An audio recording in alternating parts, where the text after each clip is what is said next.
গুঞ্জন, আমি প্ৰথমতে উল্লেখ কৰিব বিচাৰিছোঁ যে সমগ্ৰ অসমবাসীৰ বাবে অতিকৈ ভাল খবৰ যে অহা অক্টোবৰ মাহত ঐতিহাসিক যি বটদ্ৰৱা প্ৰকল্প প্ৰাক্তন মুখ্যমন্ত্ৰী তথা বৰ্তমানৰ কেন্দ্ৰীয় মন্ত্ৰীৰ দিনতেই যেতিয়া মুখ্যমন্ত্ৰী আছিল সৰ্বানন্দ সোণোৱাল, তেতিয়াই বটদ্ৰৱাত 188 কোটি টকা ব্যয় সাপেক্ষে যি ঐতিহাসিক বটদ্ৰৱা প্ৰকল্প নিৰ্মাণ কাৰ্য আৰম্ভ হৈছিল, সেই প্ৰকল্প অক্টোবৰ মাহত ৰাইজৰ বাবে আচলতে মুকলি কৰিব বুলি যিহেতু মুখ্যমন্ত্ৰীগৰাকীয়ে বৰদোৱাত উপস্থিত হৈ কৈছে, সঁচাকৈ কিন্তু অসমবাসীৰ বাবে ভাল খবৰ। আৰু বৰ্তমান সময়ত যিহেতু শ্ৰীকৃষ্ণ দৌল যাত্ৰা মহোৎসৱৰ ইতিমধ্যে গোসাঁইমূৰত যি ফাকু দিয়া যি পৰম্পৰা, সেই পৰম্পৰা ইতিমধ্যে সমাপন হৈছে আৰু দেখিবলৈ পোৱা গৈছে ৰাজ্যৰ প্ৰতিটো প্ৰান্তৰ পৰা এনেদৰে ভক্তসৱ আহিছে, বাপ বান্ধৱসকল আহিছে আৰু তেওঁলোকে গুৰুজনাৰ যি সৃষ্টিৰ যি কীৰ্তনঘৰত তেওঁলোকে আশীষ গ্ৰহণ কৰিছে। আৰু এতিয়াও যদি চাই দেখিব যে সময় যিমানেই বাঢ়ি গৈছে, ভক্তৰ যি সমাগম দেখিবলৈ পোৱা গৈছে। আৰু এই মুহূৰ্তত আমি দেখুৱাইছোঁ পৰিৱেশ, আমি ভিতৰৰ ভাগৰ পৰিৱেশ দেখুৱাম। যেনিয়ে চোৱা যায় তেনিয়ে কেৱল হৰি নামৰ ধ্বনি শুনিবলৈ পোৱা গৈছে আৰু কৃষ্ণ নামেৰে যিহেতু মুখৰিত হৈ পৰিছে। আৰু যিহেতু বৰদোৱা দৌল উৎসৱ বুলি কোৱাৰ লগে লগে আধ্যাত্মিকতা, ইয়াত বিশেষকৈ আধ্যাত্মিকতা উচ্চ স্থান দিয়া হয় আৰু ইয়াত কোনো যি হোলী গীত হওক তেনেধৰণৰ ইয়াত দেখিবলৈ পোৱা নাযায়, কেৱল আধ্যাত্মিক হৰিনামৰ গুণানুকীৰ্তন ইয়াত শুনিবলৈ পোৱা যায়। আৰু ৰাজ্যৰ বিভিন্ন প্ৰান্তৰ পৰা যিহেতু বাপ বান্ধৱ আই মাতৃসকল আহিছে আৰু তেওঁলোকে কীৰ্তনঘৰত আশীষ গ্ৰহণ কৰিছে, আমি কীৰ্তনঘৰৰ পৰিৱেশ সম্ভৱ হ'লে দেখুৱাম।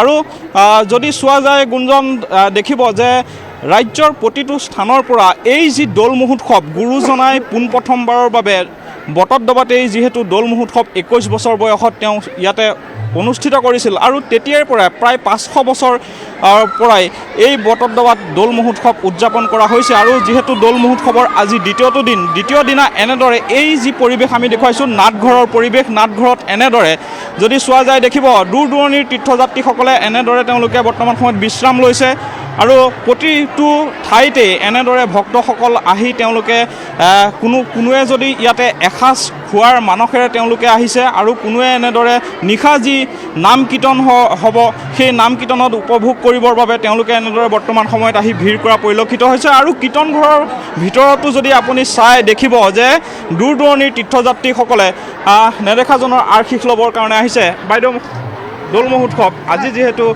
গোসাঁইমূৰত ফাকু দিয়া হৈছে, ক'ৰ পৰা আহিছে, কেনে অনুভৱ? আমি ৰহাৰ পৰা আহিছোঁ। হয়, খুব ভাল লাগিছে আহি। এইবাৰ প্ৰথম আহিছোঁ, প্ৰথম আহিছোঁ, খুব ভাল লাগিছে, ইমান ভকতক দেখা পাইছোঁ আৰু আমি এতিয়া সেৱা কৰিম বুলি আহিছোঁ, ভাল লাগিছে।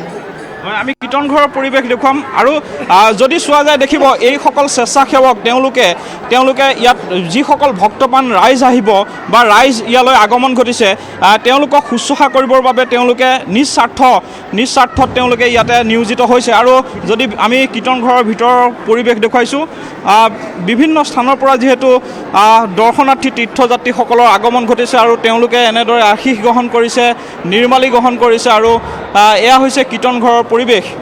দেখিছোঁ জাতীয় সাজ পৰিধান কৰি বৰদোৱাত আহিছে, কেনে অনুভৱ? ভাল হৈছে। আমাৰ ৰাইজৰ শুভেচ্ছা থাকিল, আপোনালোকৰো শুভেচ্ছা থাকিল, ভাল হৈছে। আমি পৰিৱেশ দেখুৱাইছোঁ, এয়া হৈছে কীৰ্তনঘৰৰ পৰিৱেশ। আৰু কীৰ্তনঘৰত এনেদৰে প্ৰতিটো প্ৰান্তৰ পৰা যিহেতু দৰ্শনাৰ্থী তীৰ্থযাত্ৰীসকল আহিছে আৰু তেওঁলোকে নিৰ্মালি গ্ৰহণ কৰিছে, আশীষ গ্ৰহণ কৰিছে, নিজৰ লগতে যাতে ৰাজ্যবাসীৰ কুশল মংগল হয় তেওঁলোকে কামনা কৰিছে। মই আপোনাৰ ওচৰলৈ আহিছোঁ, কি ক'ব যে ৰাইজ সমাগম হৈছে, আশীষ গ্ৰহণ কৰিছে, এই যি মাদকতা বা এই যি পৰম্পৰা, কি ক'ব?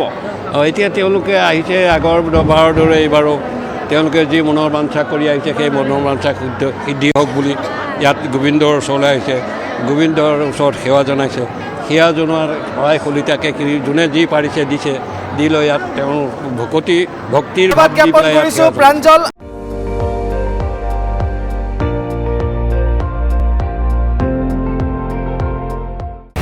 আপুনি চাই আছে ND24, সৰ্বশ্ৰেষ্ঠ নহয়, সৰ্বোত্তমৰ দৌৰা।